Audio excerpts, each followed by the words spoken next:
the What a Blast podcast. Come inside, it's fun inside. It's the What a Blast podcast. Come inside, you can trust me.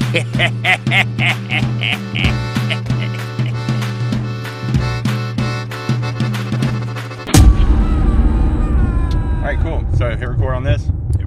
What a blast, man. We've been having a blast. Going across the country, all the way from Louisiana. God damn it, Eddie. Sorry. So, yeah, What a Blast podcast. Yeah. What the fuck, Arity? What's up, guys? Machete Eddie here with my boy Jared Cannon, the original singer for Cancer Whore. We are on a journey, about to start a journey across America, halfway, from Shreveport all the way to Georgia. Yep. So he's a carpenter, master of the carpentry arts, and he's going to Georgia for some work. So we have my car full of his fucking tools, and we figured we'd bullshit with you a little bit before we get this journey on the way. We tried to, we're in a cemetery right now. Our bass player Chris, we were going to kind of go do it on his gravesite, but as we were setting up, the sun was just blowing us right in the face. So now we're in my car, we're going to do it this way. We said what's up to Chris, played some Malevolent Creation for him, and now we're going to do this. But my man, Jared Cannon. What's up? The original drummer for Cancer Whore. He is the original drummer for Cancer Whore. That's a good fact. Dude, what was the beat I would always play? It's like boom, boom, boom, boom. No, I remember dun dun dun pa dun dun That dun was pa dun pa dun dun Hey, dun pa. it worked for Chimera. Yeah.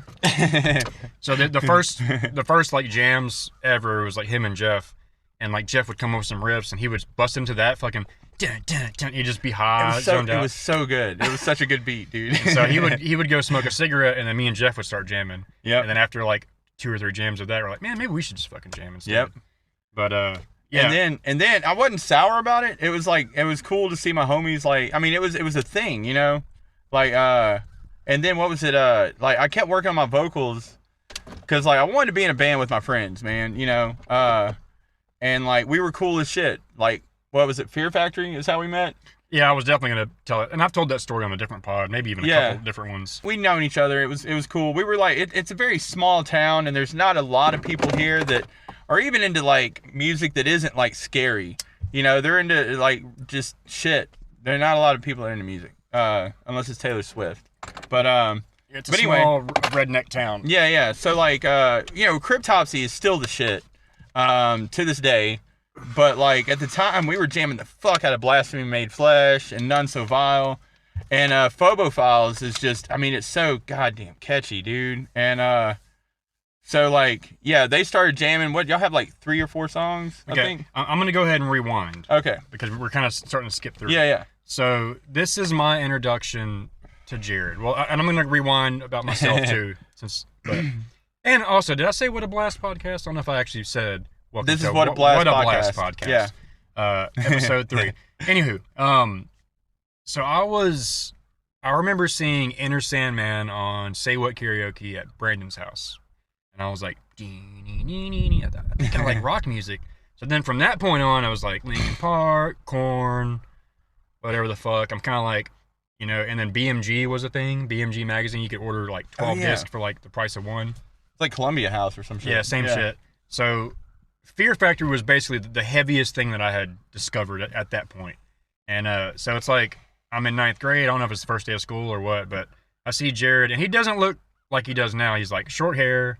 You had buzzed sideburns. It was almost like a mullet. Country. I think he had boots on at the time. Yep.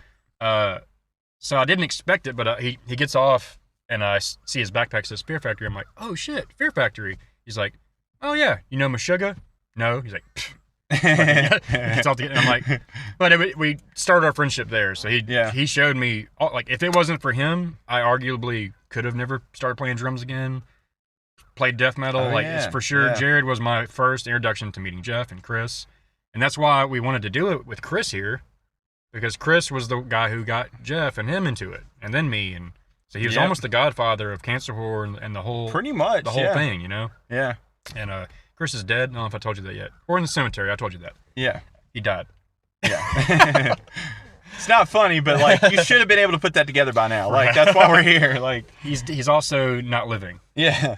Okay. Yeah. So anyway, I meet Jared. He's listening to Meshuggah and shit.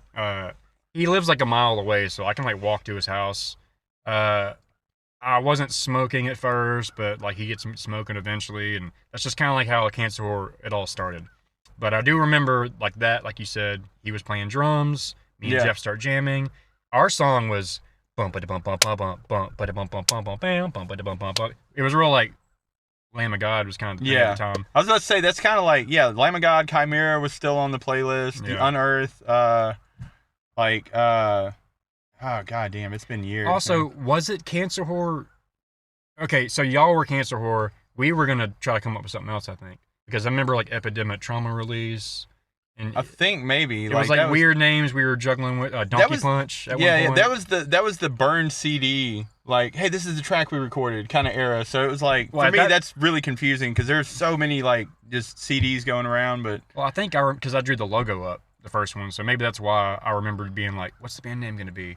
But I feel like I wouldn't have been doing that until me and Jeff were already jamming. Yeah. But y'all were already called Cancer Whore. Yeah. So I think no, I remember. Okay, no, there was a discussion about it actually. Like when y'all were like, "Hey, we're gonna jam." I think it was like, "Well, why don't y'all just be Cancer Whore then?" Like I hadn't really, and that's kind of what I was getting to with Cryptopsy. I hadn't really ruled myself out of the band yet. I mean, I was like, "Okay, yeah, you do drums, you're better."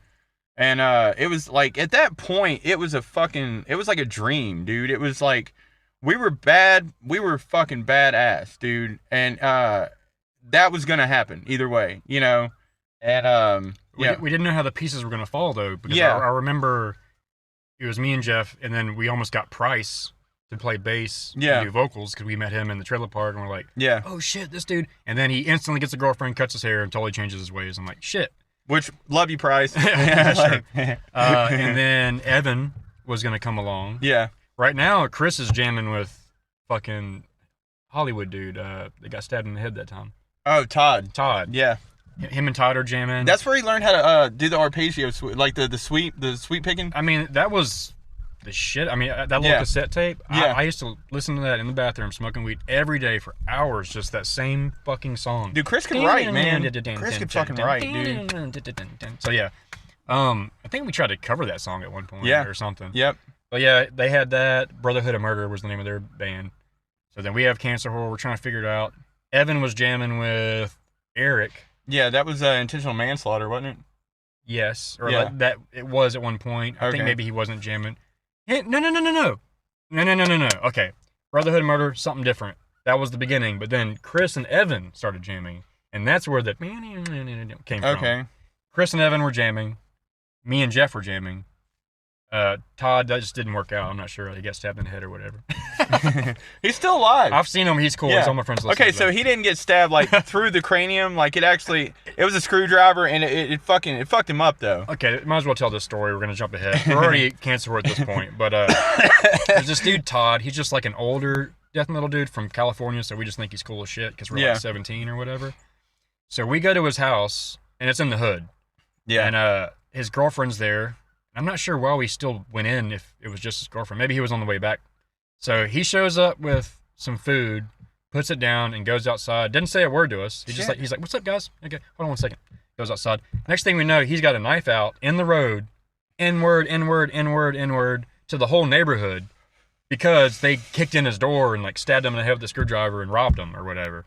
So it's like one bald white dude out in the street, N-word, you know. I'm like, oh no! Like I thought we were all about to get blasted. It was an explosive situation. Yeah, that was. But they respected him and never messed with him again, and we got out there unscathed, I guess. But, yeah, that was an interesting. That's a random story, but that's who Chris was jamming with, and that's eclipses kind of like what our world was like because we were just all over town, fucking tripping mushrooms, doing like dumb shit everywhere. There was like 2 or 3 years where it was just like.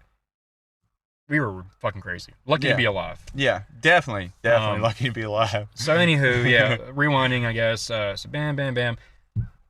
How did Chris end up playing? Because we didn't like want to ask him to play bass because he was the best guitar player. Yeah, dude. So I think Evan came in and we got Rusty first. Yeah. But this is even still after you. So like, we're jamming at RC's. It's the very beginning of the process. And you came in. You're talking about Phobofire earlier. Yeah. I used to have the footage of this. Really? Well, we're jamming, and you What? like, hey, can I grab the mic? And it's like you're smiling. You're like you know what's about to happen. Yeah, I nailed that shit. You've been dude. practicing, and we didn't know. So then it comes in with the or whatever, and I was like, damn. And then you did the but it was like Glenn Benton version. Like instead of being like it was like fucking badass. Yeah, I'm not. I would do it, but I'm not clipping Yeah, the mic. It was great. It was one of those moments where it was just like we all knew it. Like holy shit, Jared's gonna Put be a in singer. the time and effort.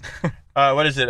Opportunity plus preparation equals success. There's no way around that. But yeah, that was sick, dude. It was fun. That was the moment that Yeah. it all came together. And then we needed a bass player, and instead of saying, "Hey, Chris, you want to play bass?"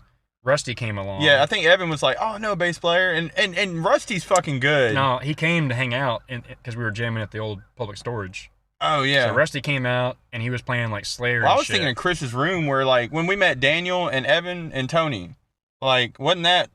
I think that's when we met them. That's not when they were jamming, but yeah. Because that was like when he was still out here on Pilgrim's Rest at his dad's. You know, it was like I walked in one day and it was like Daniel and Tony, and then it was like, oh well, we know this guitarist or some shit. I think, and then Evan wound up. Did he come out there? Or did we meet him? I met Evan at Chris's briefly, Okay. and then saw him at Soundstage, and that's when I met who's the tall dude that like beat the shit out of Tyler. Remember their triple mushrooms? Alex. God Alex, damn, right. Alex. So yeah. I remember seeing Evan with Alex, and I made the comment like, "Look at this fucking nerdy ass motherfucker," and ends up he's like the toughest dude of all of us. Yeah. Completely just Alex is fucking crazy. Well, he used to be crazy. I don't know. He's calmed down a lot. I'm actually like, I seen him at Daniel's funeral, and he's like, "What's up, man? How you doing?" You know, I remember this day so clearly because we're at Soundstage. I remember Evan, Alex, Tony. They're walking up. I meet Tony for the first time. He's tripping acid. We're riding in the back of Jared's Ford Ranger, which just like he totaled like 17 times. Like we just yeah. It It had a couch in it at one point. we need a podcast about your truck. Yeah, dude, we really That would be do. so fucking. The life of your truck would be fucking insane. We'll both just do like a timeline and then get together and try to match it Yeah. up. But I remember Tony's tripping acid, and he's just like in the back of the truck, and we just went all over town doing dumb shit that day. Yeah. But I had a megaphone at one point. But yeah, so like, okay, so we do Phobofiles, we knocked that out, and then I started learning. I remember Hypocritical Plan was one of the first ones. Yep. And Chris had to have been in the band at that point or close because Ultimate Justice was like the second oldest song we had. He wrote that on guitar. Because it was like, I want to say, yeah, he wrote that on guitar, and then Jeff wrote Hypocritical Plan. So Ultimate Justice is Okay. like, is that? So Rusty must have been short-lived. He played the first show for sure. Yeah. He played that show that we played The at corn maze? yes. Yeah. Gather the around! Which was hilarious. But that must have been short-lived or something. Yeah. And then Chris, because on the demo that we always jammed, that little 3-song demo, Yeah. Chris was definitely on bass. The Yeah. Ibanez bass. Yeah. My bass. So that must be when it all finally came together. Because Ultimate Justice was definitely Chris's song. Yeah. And also, okay, yeah, no, I'm tripping there. I wrote the lyrics to Ultimate Justice when I was 17, visiting my brother. It was just a poem, like some satanic poem. And then he wrote Ultimate Justice, and I was like, Yeah, there's two versions of the lyrics for that. I used to know Chris's, like, at that last show y'all did at the Q, where I did Ultimate Justice, like, that's what I was singing. It might not, like, if you watch the footage, it might not go with, like, the normal pattern, because at the time I remembered them, like, and after that, that's just one of the dump cache file things. I think it was like 80% the same, but there's just different little cadences. Yeah. But yeah, there's two versions of that, and then, but there's only like, actually, y'all revamped that, didn't you, after a while? Because I know Godless, y'all did Godless, and it was originally, the song Godless America was originally 3 minutes and 33 seconds, which was trippy at the time, because it's like, that's weird. But then when y'all got, we're jumping way far forward there, yeah. We'll bounce Yeah. There's so much we could talk about, especially just with Cancer Whore, really. And then, yeah, the truck. You know that thing died in Houston, right? I did not know that. Yeah, I flipped it. All right, so where are we at? All right, guys. So we are in Morton, Mississippi on Snook Road. Snook Road. Yeah, there's a Snook and a Sniz road. We basically just go take the next goddamn road, take fucking Morton, and then we're in the middle of goddamn nowhere right now. Yeah, like literally. As soon as we rolled up, some dude with a gun is hunting. I was like, man, I don't know, this is the right spot. You might hear a gunshot. I think actually, he's gone. yeah. But I think when we left off, because it's been a few hours now, starting the band, Jared learning Phobophile. We didn't dive into our first show. So prior to Chris joining, we played a Halloween show with Expletive. Wow, somebody's actually driving by. Huh. You filming them? Hey, lady, what's up? Yeah, dude, I'm gonna send this to you because I want you to see how in the middle of nowhere we are. Like, Okay. all right, cool. Anywho, train of thought. Yes, Shots Lounge. Oh yeah, First Cancer Horse show, it was a Halloween show. fucking epic. It was definitely epic. Second show, the corn maze. Me and Jared worked one Halloween month. It was like a month long at a haunted corn maze, and they all grew to love us, and they let us play like a concert for everybody when everybody got paid at the very end. Yeah, It's kind of hilariously awful. that was the joke earlier where we brought up Rusty and they were like trying to censor it because I say fuck like it's the word and they were like, oh, can y'all cut back on the F words, you know? And in the middle of everything, Rusty goes up to the mic. He's like, gather the around. Yeah, it's fucking great. But I didn't even get that at first. Now I remember. yeah. Dude, that's the one thing I remember from that show, man. Other than like, you know, a scattered small amount of people, but they were really cool. And yeah, it was a good show, man. It was funny. So third show ended up being Exhumed, which was the shit for us. I was in graphic design at the time. I remember I made that flyer and everything. Yeah, that was a cool Exhumed, flyer. Cancer Horror, Expletive. I had it on my How about wall up until recently. And that was great. I don't have too many memories besides their performance. But that was good times for sure. I don't know how much longer Rusty was in the band. I thought Chris played the Shot show. No. Oh, damn. No. Yeah, my memory's fucked. I guess. No, it was Evan and Jeff on guitar, Rusty on bass for sure. Okay. Let's see here. I don't really recall what happened. I think Chris came back onto guitar. I think Evan quit and then Chris came back to guitar possibly. And then Evan came back again, and then we kind of like pushed him on the bass, and then it worked out. And Chris was like, "Why didn't y'all just ask me to play bass?" Yeah, Originally. I was about to say, I want to say there was Yeah. something like that because he was like, why didn't I just do this originally? Right. It was. He was okay. First of all, second of all, I don't know where we're at on that, but Chris McLemore was a bad motherfucker on strings, dude, and Yeah. drum. Like their whole family. Well, him and Trey both for sure. I think on the cousin side of the family, it was like Uncle Frank knew how to play, and then but Chris was a bad motherfucker, was. dude. On And everything. He would literally just pick up the guitar and be like, and just it was just there, just boom, boom, boom, boom, boom. He was the man. best drummer and the best guitarist in the group for a while. Yeah, Badass badass bassist so, too. Yeah, once again, he's like the godfather of our group. Yeah, rest in peace, homie. Yeah, he's dead. Did we mention he's dead? Yeah, He I also- think so. Yeah, He yeah. also doesn't live anymore. Dude, I have his Behemoth hat, and I almost brought it with me, but I have it like hanging up. Like I don't let it try. Dude, I lost it on the side of I-20 one day. I remember that. Yeah. I went back and got it. It was still there, so I don't travel with it anymore. But yeah. Where to go from there? Let's see. So Chris is in the band. He writes Ultimate Justice. Jeff writes Hypocritical Plan. Godless. Evan brings Hell's Where the Heart Is to the table. Oh yeah. We write that demo. I remember the first demo, the Ultimate Justice demo. And who recorded our very first demo? That might have been Chris's recording, I think, because he had the little Yeah. Fostex or whatever. Yeah. And then eventually William recorded me and Jeff. Were you on that? Hypocritical Plan? Or not? Sorry, no, you were. The Godless and Yeah. Pray Unto Him No More. Yeah. That was our MySpace Yeah. couple hits back then. That was the one that had like the Cancer War written all over the CD, right? Possibly. I don't. I That might have think, been your yeah. CD. I don't know. But we also did Gunpowder and Bloodstained Another Chris hit. off of that. Right. Yep. Dude, yeah. And those were great songs for the time. I mean, Yeah. they still are, I guess. But so let me think. My brain's starting to kind of. I know we kind of mentioned earlier we have to jump around some certain subjects, but Yeah, no, well, okay, so there was a short period in time where I wasn't on vocals, and then I was, and then like they played a show in Monroe, was it, where I wasn't on vocals? Right. I mean, if you're in a band, you know what it's like, man. It's like having a relationship with 4 or 5, unless you're expletive and you're lucky, and it's like 2 other people. But you know, and being young, being that badass at something that you're interested in, and that young has, Yeah. and I'm not easy to get along with sometimes. I'll be trying to put my dick in things.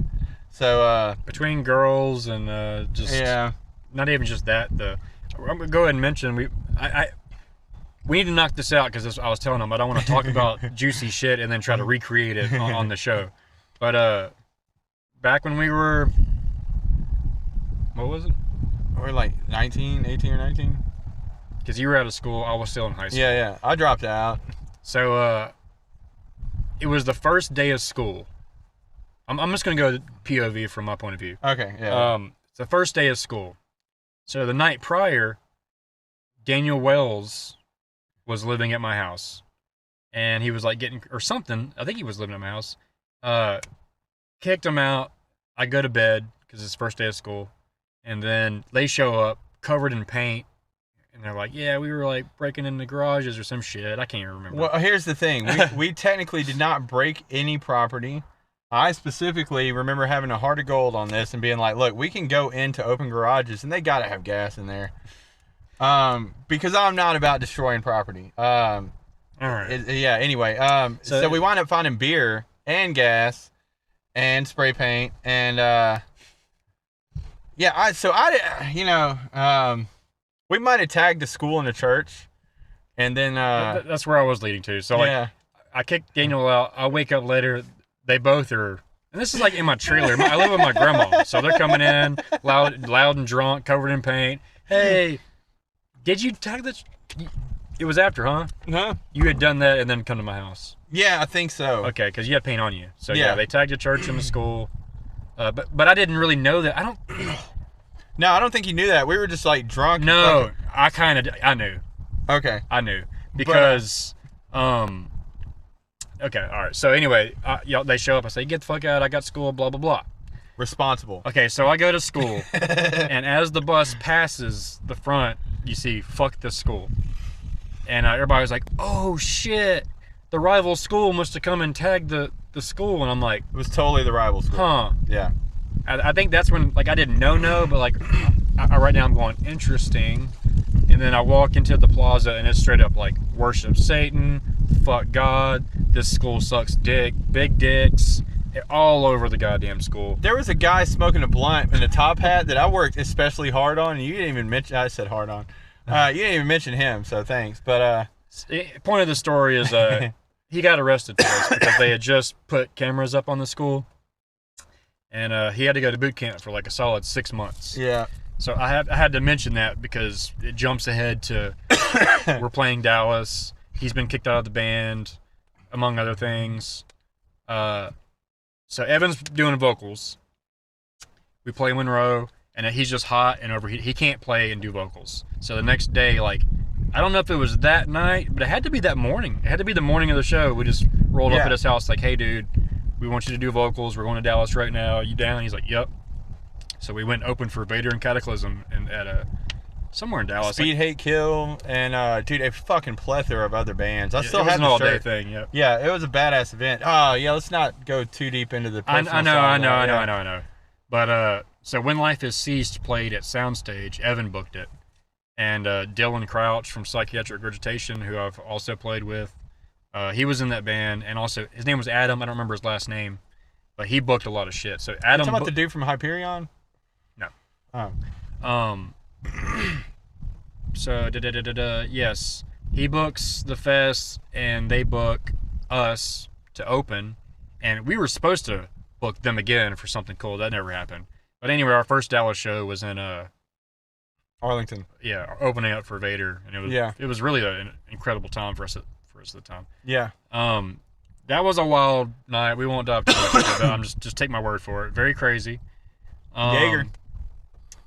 Yeah, so we got to keep jumping around. Let's see. So what was after that? Didn't we come back to Fort Smith after that, or was it Reno's? Or it was Reno's Chop Shop, wasn't it? So we developed quite a reputation in the Dallas Fort Worth area. We're fucking cancer whore. Like, you know, we were sick, dude. We were fast, blasty, hair whipping, satanic, like high energy, and Dallas just didn't have that at the time. They were more dun dun dun dun, dun slammy stuff, and it was epic. So the Lone Star, we played all kinds of epic shows there. We never played Ridgely actually. Nah, Lone Star was the one with all the writing on the walls, right? The blacked out walls, and it had all the chalk. Yeah, yep. that was a fucking sick show, dude. That's where I saw the Hillbilly get jumped by the dudes in Anal Blast and a few other bands. I don't know if I've told that story, but I need to tell it because that shit was epic as fuck. But anywho, that started our whole relationship with Dallas and all that fucking shit. Was Reno's the place with the big ass stage? It's a decent sized stage. Yeah, you're like about 4 or 5 feet up above the crowd. I think that's the first show that I'm talking about. That was the Vader show. No. I remember the Vader show because they had that big ass auditorium. You know, it was like a big spread out. Like, it was long, but it was like, dude, it had room to. Yeah, no, I'm talking about a place that's like. Reno's is like Strange Brew or something. I mean, the stage is a little bit taller, but nothing too crazy. I probably just thought it was that high because it was like, oh, dude, a stage. You know, like Shots, dude. When we played Shots, it was like. First of all, I was looking at the floor the whole time. I was nervous as fuck, dude. But we were also on the floor. There was no stage at all. No strangers. Hello. I drive a lot of white vehicles around here. It was the juicy story. I'll tell it quickly, I guess, and that's we're relating to Chris and just he had a high tolerance for drugs, and like this was back in the early days.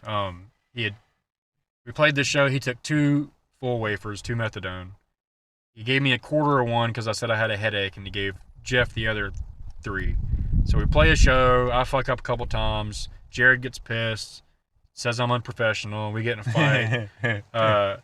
Brutal death. Hops in our breaks. It was my job to be unprofessional. I mean, you're the backbone, right? You know? Yeah. Just to clarify, I'm not saying unprofessionalism doesn't work, but backbone of the band, you know. So there's a party at Eric Park from Devourment's house afterwards, and we end up bringing along this dude, Brutal Death. His name's Jesse, great guy. Really awesome dude. Tall, he looks like a Norwegian, 7 foot tall. Yeah, big motherfucker. Like, if you're still out there, dude, like... He is. I miss you. Okay, cool. He is. Cool dude. Family Love man. you, man. He turned his life around. He's a great guy. Yeah. Fuck yeah. That's cool as shit. That was weird. So, yeah, there's this great... That actually got me a little bit. I was like, what the fuck? But anyway, we were at Eric Park's house, and yeah, we took the methadones. I'm feeling emotional. He's getting really drunk because he slammed a bottle of Jaeger, and he's trying to get us to hit him, and he keeps going all through the group or whatever. I remember being there for that, and that's where I think, because it was out on the porch, right? Yeah. Yeah, I remember being there, and that's one of the reasons I left. I was like, dude, this isn't going to go good. Like, because, yeah, he just... You know, he had the personal shit going on, and like, I remember that being like, I don't want to hit this guy. Like, it wasn't because he was big; it's because like I'm a pussy, and I understand emotions, dude. Like, if you're down on your times, like, it's just bad stuff. And goddamn, it's getting busy. Definitely didn't want to hurt him. Yeah. Well, I don't know, dude. I don't know if I could hurt that motherfucker. That dude, I swear to God, that dude's probably a Viking. So but yeah, go ahead. So anyway, he's going through the circle of people trying to get everybody to punch him. And he ends up smacking a few of my friends, and I was at Eric's house. He's like kind of hitting me, man. So he gets to me, and I think, you know what? I'll just smack him. I don't have to punch his fucking face or whatever. So I smack him, and he smacks me back. And all of a sudden, I just feel like, it's almost like boom, my eyes are shut, and I'm just like, and I just fucking hit him with my best shot. I ended up like blowing his eardrum or something, he said. And it's like I connected here and just didn't connect to like the ground. It's fucking... disconnect. Slapped through his fucking head. And feel bad, but it's kind of a funny story to look back on. Yeah. And we're back, man. What a blast, man. We've been having a blast. Going across the country, all the way from Louisiana. God damn it, Eddie. Sorry. So, yeah, What a Blast podcast. Yeah. What the fuck, Artie? All right. So, anyway, so we're at the end of the Eric Park night, right? Yeah. Yeah. Okay. We're done. We're moving on to a different story. Yeah. We can't tell all the stories. We're gonna wrap it up. Yeah, with this dude, one. because it's got to be one podcast. This is, dude, we could go for a while. But okay. So what I was gonna say is, like, when you started talking about me and Chris heading out, I think we discussed this off camera. First thing that came to mind was like, I think he was still out at his dad's, and I had the truck, and we weren't doing shit, and he was like talking to Three Hole Harley. Do you remember her? Oh, well, absolutely. Yeah. So I was like, well, if you really want to go, man, we can go. And he's like, you drive me to Dallas. I was like, fuck yeah. You know, go get you laid and fucking have a good time. I think it was right after him and Kat. It wasn't Harley. It was Ashley. Was it?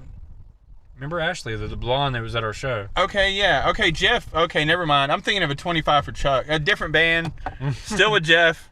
But side note on that, I was in another band called 25 for Chuck.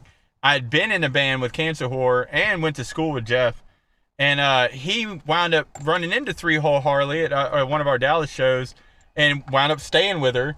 And nobody wanted to leave him except for me. I was like, dude, let him go. Fuck it. Go live your best life, dude. You know? And, I didn't know that even happened. Yeah, everybody's like, well, how's he going to get home? I'm like, dude, it's Dallas. It's Jeff. Don't worry about it. You know what's crazy is, just real quick, me and Spencer Hernandez went to Dallas for Summer Slaughter once. Yeah. Paul McGuire from Cerebral Bore invited me. Nice. And so we get there and we're on the bus, and there's Harley. And apparently, I don't remember who he was managing at the time, like Decrepit Birth, I guess. But he ran into Harley like in California or Arizona. She's stranded somewhere, some random place. Damn. And he's like, Harley? Get on the fucking bus. Like, and saved her. There's cool. some epic story behind it, but I was like, that's cool. What are the fucking odds? Because we traveled together, like, yeah, to CIN. There's a whole thing about it. So they met each other through me.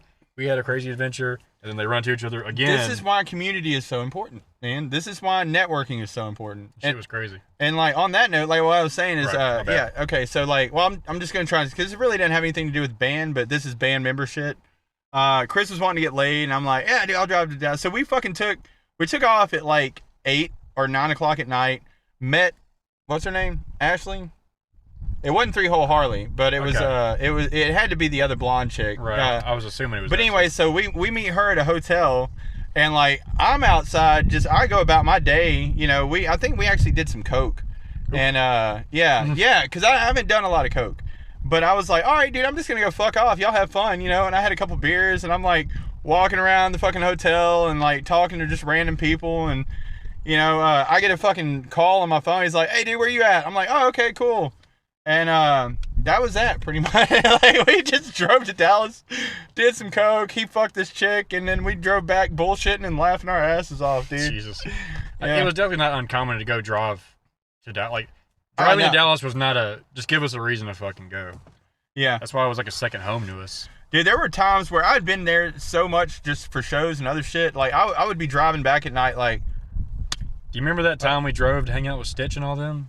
Yeah. So one time, he showed up at my house. He's like, hey, I met these people on the interstate. Hold on. So I'm driving to his house, and like there's a fucking vehicle, and it had like a fucking like skull and shit on the back, and I was like, hell yeah, dude, out the window, you know, and I'm just social. So like we get along. I was like, yeah, fucking metal and all this shit. And I was like, hey man, y'all smoke? And they're like, yeah, we're smoking right now. And I was like, where y'all going? Monroe. I'm like, all right, on the way back, hit me up. And I got my phone number across to them, like on the interstate. Like they're right by me. I'm on this side. We're doing 70. And I go to his house and I tell him about it. And what was it, like 3 or 4 hours later? I get a call. I thought it was all at the same time, but I guess you were with me, right? When we went to meet him? No. Okay, so I leave his house to go meet. I don't think, maybe. Yeah, maybe. I think you were, yeah. Because this is what led to us going to them, was like we wound up hanging out with them. And remember, like, okay, this will jar your memory. We pull up right there at Highway 80 and 157, and they're right here, and the fucking vehicle's rocking. Okay, that's what I was waiting on. Yeah, I was yeah. like, was that a story or was that a visual? No, that's that. Yeah, and we later found out. And fucking Twitch and what's his name, Jimbo, I think was his name. They were in the back fucking while the others are driving. And Twitch wasn't. It was Sarah. Sarah and Jimbo. Oh yeah. Yeah. Sarah was hot. Yeah. But, Frankie did not Twitch was like- driving. That's But, what it was. So yeah, that's what I remember. Okay, yeah. But so we go back to my little trailer to fucking smoke. So it's like my grandma's there. I'm like, hey, Mama, we got some friends that we're just gonna hang out, and she's like reading her book, like, okay. Sarah comes in, she has a see-through shirt with no bra. You just straight up see your tits. And I'm like, sorry, Mama. It's okay, babe. Your grandma was the best, dude. But yeah, we just sat in my little tiny room and fucking clouded it out. Yep. Poor Mama, god damn it. No, she loved, man. She was about that life. She was just kind of like, well, I'm old and they're not. Well, the rumor now is she banged old Jerry Lee Lewis, and that's my grandpa. Have you heard No that one shit. yet? Yeah. Really? That's I know right. she was getting. Remember when she got out and started mingling again and reliving her youth, dude. That was cool as shit. According to my dad, that on her deathbed, she told him Jerry Lee Lewis is his father. Oh. Yeah. Oh. Wait. Yeah. Oh. And then he started going like, I remember meeting a guy named Jerry when I was 10 that said, you'll never know how close you were to being my boy. And his dad was right there and how he felt like, that's what he says. And then, so we started comparing photos. Yeah. And there's like, in the nose and the eyes, man, there's a few like, where it looks like them. Yeah. So I don't know if it's true or not. And then right as my dad was going to go talk to him, Yeah. fucking died. Really? He died like, Is he dead? he died last Oh year. or yeah, some shit. yeah. Yeah. So, I remember hearing about that. I think I made the joke. Goodness gracious, great balls of fire. I mean, I thought he was already dead, honestly. Yeah. Well, I But, mean, ever since he married his cousin, everybody's kind of like, Yep. Jerry. But point being, if Momo she was in the scene, and I mean, it all adds up. The math Yeah. adds up that she was around the scene. They were coming through all the time, and apparently, like when my grandpa and Momo got married, it was like he was already born or something. So like there were just things like that where, and they were old fashioned, so you wouldn't be like having kids and getting married. And, so I don't know. Anyway, Interesting, yeah. okay, so we're up to. We don't necessarily have to keep talking about cancer horror. Yeah, you're Jerry Lee Lewis's grandson. Potentially, yeah. Yeah. And I'm a monkey's I thought you already uncle. knew that. I'm surprised I didn't tell you that. No, Yeah. that's fucking crazy. I haven't told many people, but I did mention it on the podcast already, Ow. on the Crash I need Cast. a brush. Yeah, this shit sucks. So that was yours. I was going to mention the time I got kicked out of Cancer Horror Oh yeah. because I made the Anomalous video. Oh, Revelations. Yeah. Did And they? so Did we kick you out? So for that was all. That was getting a lot of hype at the time, and let me think of how this went down. I don't feel like. No. You'll remember. So you come to my house, and you go. I'm like, yeah, you getting ready to go to practice, and you're being weird, and you're like, have you talked to Jeff? I'm like, no. You might want to talk to Jeff. Oh. And I'm like, okay. And then he's basically saying I'm out of the band. I'm like, what? How can the fuck I be out the band? I'm the one that's doing all the goddamn shit. He's like, you're trying to go to California and play for Anomalous and, whatever. And I was talking to Evan, and as soon as all this happened, I go, I swear to God, if Evan has something to do with this, I'm going to beat the fuck out of him, dude. And as soon as it was like, Evan, I'm like, he's fucking dead. And so I sent him a message. I'm like, if I ever see you, you better fucking run. He's like, I remember this now. yeah. I got back in the band. They didn't pick Eric, and me and Evan were distant for a while. That was one of like the 7 times we've not been friends. Your phone just said 15%, by the way. It's because my car's off now. Okay, yeah. We're gonna be wrapping this one up anyway. All right, In a yeah. So minute. there was a lot of. I mean, there was a lot of in and outs with it, man. I feel like we were like an '80s fucking glam metal band. Like all of us were. We had the kind of like relationship that a famous band high on cocaine in the '80s would have, with the producer and all that shit. But we weren't any of those things, and we were just really good at what we did. It was like the end of the natural band before social media really took over it. And Yeah. like, the whole like we're starting a band because fuck you. Like I feel like that was the tail end of like where everything isn't just digital, everybody's doing long distance shit. Yeah. Everybody's recording their own shit. This was like raw and brutal, and we're like, trying to offend everyone, and we're really outplaying everybody on live, and it was just I believed in us. I Like I still do. And it's like it's still sad to me to Yeah. even reflect on how it all went wrong. But it is what it is, man. It was some of the greatest times of my life because it was my first everything. First band, Yeah. first time jamming with the bass player, first playing locally, first bar, first out of town show, all that shit. First, playing Nashville, Coathanger Abortion at the Coat Muse. hanger abortion. Yeah, that was Big Fun shout as- out to them, fun as whoever's fuck. left, by the way. Yeah. And rest in peace to those that I just learned past. Jay. Yeah, they were super cool. Didn't they? They came to Soundstage, didn't they? I don't think I was there for that, but yes, Yeah, I remember. Yeah, they've been relatively active this whole time. really? Yeah. Yeah, the name, just. But yeah, we're gonna be wrapping this up here in a minute. I remember when your dad, we were telling him the name. He's like, you can't market that, and we're Yeah. like, we know, like, Once Momo knew what the name was, then I didn't give a fuck who knew. yeah. But yeah, I guess we'll just wrap it up there, man. I think that's enough content. Yeah, for an that's probably episode. good. Yeah. And I'll have you back on another one for sure. Right on. We'll plan out a little better where we're not doesn't have so much to do, but Sorry, we couldn't find a cooler place. We passed fucking Poverty Point, and then it's like 30 minutes back that way, and Yeah. we're like, fuck, man. I had a better vision of how this would all play out. But I think it still turned out just fine. Yeah, road trip, bro. Road trip. So we're gonna continue this road trip. We're only like a fourth of the way in. Oh fuck, really? I know. God damn it. Got All this right. knocked out. Yep. And now onward with the work, I guess. Hope you guys enjoyed this episode. One of my best friends, Jared. We'll have another episode with him, absolutely. But you guys, take it easy, and I'll see you next time. Later. Be safe, drive safe, tip your waiters, and touch my dick. Grab his dick and twist it. Don't touch my dick.